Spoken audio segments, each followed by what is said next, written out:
Well, you know her from the Travel Channel, her PBS show, Places to Love, airing Sundays at noon here in Boston, and even her own luggage line. She loves to travel, and she's here in Boston with us right now. Samantha Brown, you're here for the Travel and Adventure Show. Always so nice to see you. You were on with us last year as well. It's very nice to see you It's again. nice to be back. Thank you for having me back. Of course. Let's get right into your places to travel in 2020. You start with a city that a lot of people probably don't think of at the top of their list. My favorite European city to date right now is Budapest.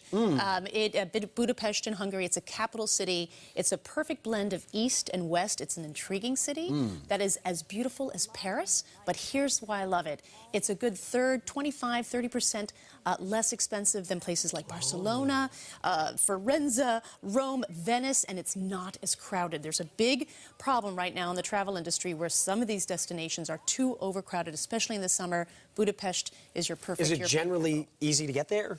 You fly into Hungary, absolutely, or maybe Vienna and then fly, or Frankfurt and fly there. So yes, I would say yes. You can get there from here. You can get there from here.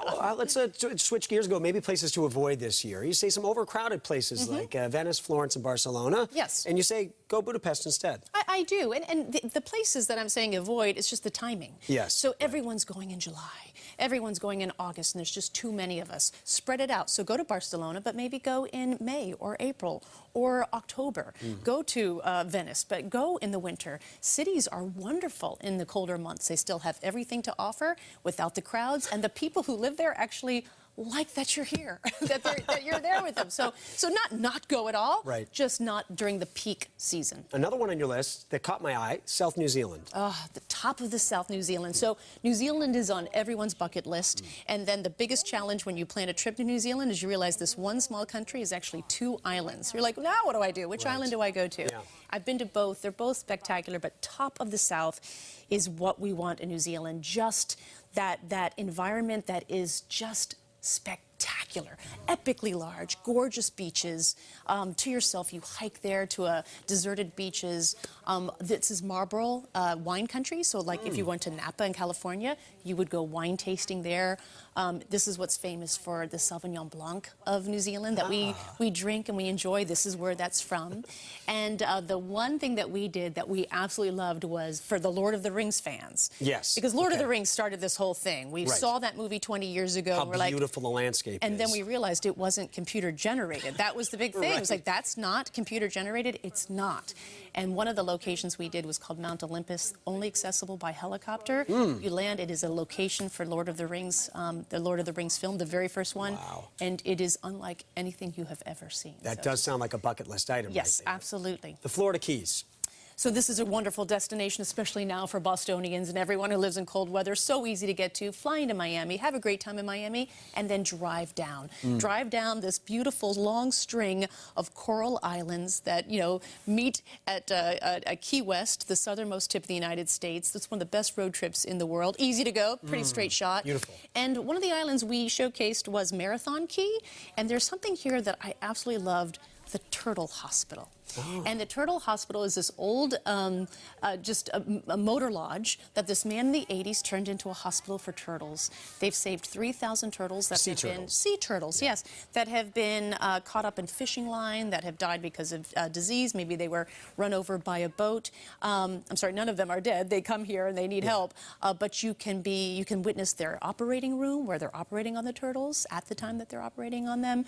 You can help take care of them, and then you can be a part of their release when some of them are ready to go back into the ocean. So that it's just sounds a like wonderful, a magical moment. a lot of conservation in the Keys because they are such a vulnerable string of islands. And you don't know that. We kind of think of it as vacation land. It's where we all go to party and have a great time. They've been battered by storms recently, all that. Yeah, and you go there and you really find the heart and soul of these islands. And it's really with the people protecting the land and the animals. Fantastic. It is what the cruise lines right now are calling wave season. This is where they try to get people to book cruises for the upcoming year. So do you recommend cruises? I will say I've never been on one. I think I would need to pack all the Dramamine in the world, and I'm worried about norovirus. Do you think that, are you pro-cruise, anti-cruise? Where do you stand? Totally pro-cruise. As a mom who has to plan everything for her family, oh my gosh, why do moms have to do everything? You get on a cruise, like, meet me for lunch, I'll be at the pool. Everyone can do whatever they want. You just meet for dinner or lunch.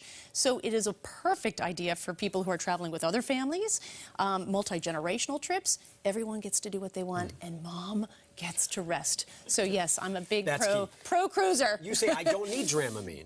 No, You not would at argue all. that it's just so smooth. No, and they've got these stabilizers that go like, 20, 50 feet into the Yeah. water. If you are still worried about that, get into the book a cabin in the middle of the boat.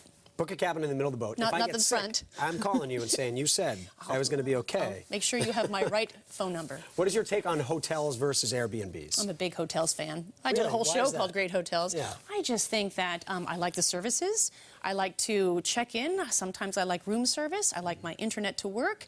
I don't want to be searching for an apartment on a cobblestone path, wondering where it is. I just want to pull up, get into my room, and be done with it. And I think what people really appreciate with the hotels are the services. Window or aisle traveler? Aisle. Aisle. I'm pro aisle too. Absolutely. Right there. Yes, You absolutely. have the leg room. You got the leg room. Also, I can go use the bathroom without asking Yeah. people to move. Peter Greenberg joined us the other night. What did he say? He said window. Oh. I said, and he's a big guy. I said, you're crazy. Yeah. There's nowhere to put your legs. No, And he said, exactly. you go to the bathroom beforehand. Now you're at the window, and no one has to climb over you to get to the bathroom. I said, that's a good point. But at the end of the day, I'm still staying on.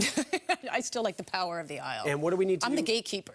Yeah, exactly. Yeah. What's the last question? What should we do about the people who take their shoes and socks off on planes? Oh my gosh. Because I have argued to many people now on this show that air marshals should be involved in this process. I've been at my seat and I've had a woman put her bare foot on my, yes. What did you do? I took a picture of it and I posted it on Instagram immediately. Did you say anything to her in the moment? No, I think her husband saw me take a picture and said, you probably should move your feet. You were too polite.